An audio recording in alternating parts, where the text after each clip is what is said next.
Belum hal-hal kecil yang beliau tunjukkan. Apa itu Mas Wijan? Boleh nggak apa-apa di-share aja yang banyak. Aku seneng nih denger cerita-cerita Ada banyak kayak ya. gini. Satu hal yang menurut saya sangat menarik untuk dibagi ceritanya. Jadi pada satu saat kami sedang rapat rektor, Mas Anies itu terima telepon dalam bahasa Inggris.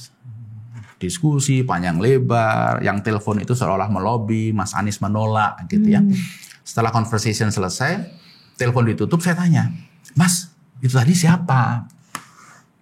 Mas Anies bilang, ini dari Kedutaan Besar Prancis. Oke. Jadi mereka itu ngundang saya, kata Mas Anies ya, untuk bicara di satu forum di Paris.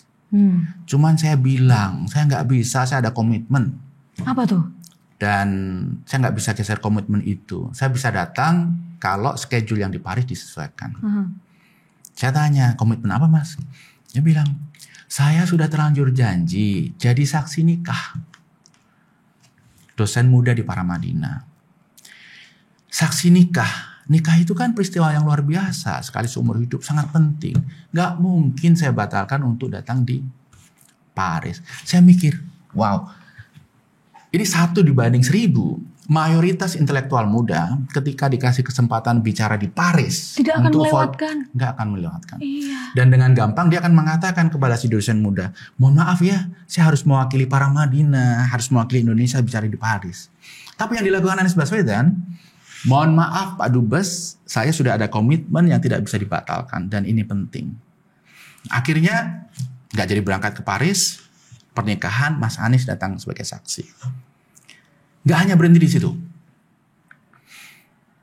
Biasanya kalau kita berbuat baik kepada seseorang, seperti kasus ini, kemudian kita akan cerita, Mbak, Mas, saya datang ke sini, padahal sebenarnya saya diundang ke Paris loh untuk datang seminar. Ini orang kebanyakan begitu. Iya.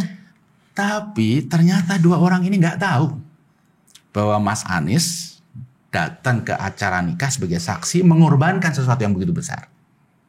Dia baru tahu kira-kira 2 tahun yang lalu karena saya ceritain. Oh, karena Mas Wijan saya cerita ke mereka bahwa Pak Anies itu harus mengorbankan acara ini untuk menghadiri pernikahan itu. Wow, sih.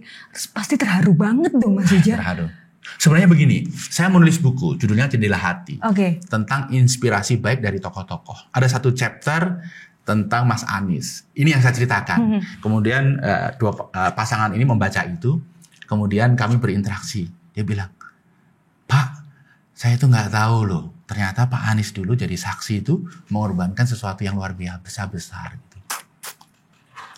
Nggak usah nangis lah. Aduh, aku terharu. Aku boleh minta tisu nggak?